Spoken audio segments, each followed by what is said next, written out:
And now we'll move on to our Singaporean representative, Nor Lastrina Hamid, the co-founder of Singapore Youth for Climate Action. So Lastrina is the co-founder of SYCA, and she's primarily interested in climate issues and how people respond to climate impacts. Let us welcome Lastrina now with her very cool background. Thank you, Natalie, and hi everyone over Zoom and also on Facebook. So I'm Lastrina, co-founder of Singapore Youth for Climate Action, and I'm excited to be here sharing with you some of my perspectives on climate change. So we've heard from speakers from Hong Kong, from China, Japan, Indonesia, Malaysia, Philippines, and for me right now, I'll be focusing on Singapore. So let me just share with you my screen. All right, so if you can see my screen, do give me a thumbs up. Okay, all right, so for today's sharing, so I'll keep note that it's 5 minutes during the panel session, and I'll really focus on local solutions that's happening in Singapore right here, and I'll keep the presentation specific to these 3 points. Right, so a specific challenge rising in my community, how do young people respond to this challenge, and what are some of the lessons that we hope everyone here, all the youths here, can learn in order to achieve a green recovery. So first up, on a specific challenge arising from climate change in my community, I think as what many of the earlier speakers has mentioned, lots of people are already aware of climate change, but we're just not doing enough, or maybe not having ambitious plans or actions to tackle climate change. So similarly, this is also the case that's happening in Singapore. So if I may just share with you some numbers, some survey findings. We have had surveys in Singapore since 2011, trying to understand people's perception on climate change. So this is one of the latest one, run by a company called MediaCore in Singapore. And so around 1,000 people aged 18 and above, they did this survey that was self-administered, and the survey was really to understand people's perception of climate change and the government's actions towards it. So findings says that more than 9 in 10 Singaporeans are concerned about climate change. And if I may share with you some of the numbers, I hope it's clear on your screen. So these are some of the numbers. If I may just focus on the 3 bar charts in the middle. All right, so it's good to see a huge portion saying that, I am concerned about the impact of climate change. I will do my part. I am aware of what the government is doing. So the numbers are good. People are aware. Similarly, another perception survey findings was also published later on in 2019. So the other one was in August, this one was in December, and there was also similar findings. So this time around, it's also about 1,000 Singapore residents, but the format of the research method was a bit different. This time around, it was aged 15 and above, and it was face-to-face interviews.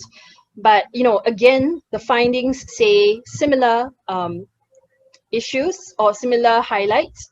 So these 4 points were highlighted. There is higher public awareness, there's strong support to shift to low carbon economy, more individuals are taking climate actions, and that collective action is needed.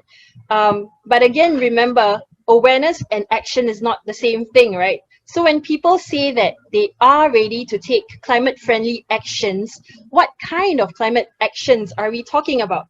So from the survey, all right, so as you can see, the kind of actions that's being highlighted, it's really simple actions that individual can do. There's obviously, there's nothing wrong with these, right? This is considered a climate action as well, right? But I think when we're talking about impacts and reducing tons of carbon emission, do you think switching off electrical appliance, conserving water, reducing food wastage at the individual level, what kind of impact can that make or can that result in?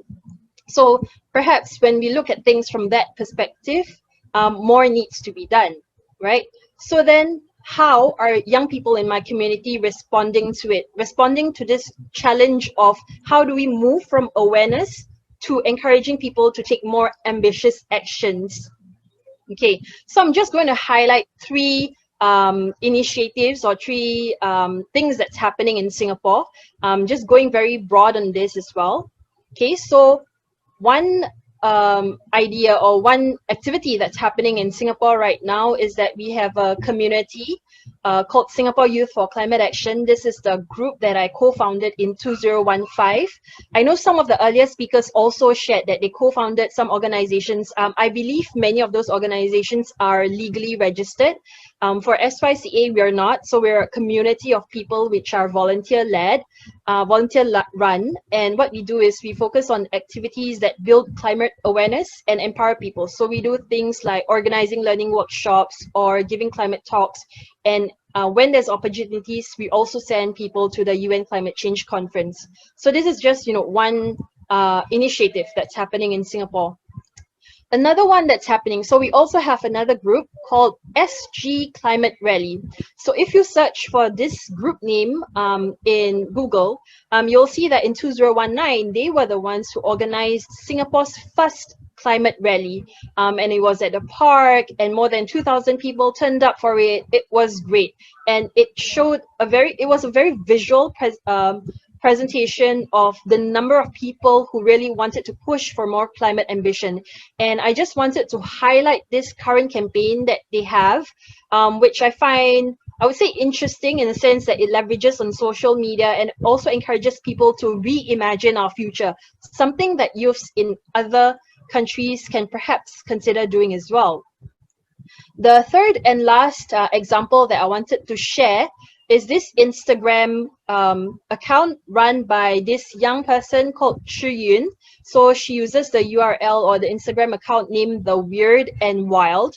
So what Chi Yun does is she takes big topics like big climate change, sustainability topics, and she breaks them down into smaller bite-sized informations, and she translates them into visually interesting infographics. So I encourage you to check out her Instagram, do give her a follow, and perhaps see how you can also do this in your country or in your community context. And so this brings me to my last section of my sharing for the panel. What is the lesson for other youths to learn from this, right, in order to achieve green recovery? So I know you've heard from many speakers already, and we also still have 2 more speakers later. So I just thought of just summarizing what I'm hearing from everyone, and also I feel something that is reflected in the Singapore's context. So it's ABC. There is a need for us to build awareness, and build awareness is not just, building awareness from the government perspective, but also it has to be ground up. We talk about building the movement. So building the movement in this case, so I am someone who truly believes in the power of volunteerism, and also just, self-organizing.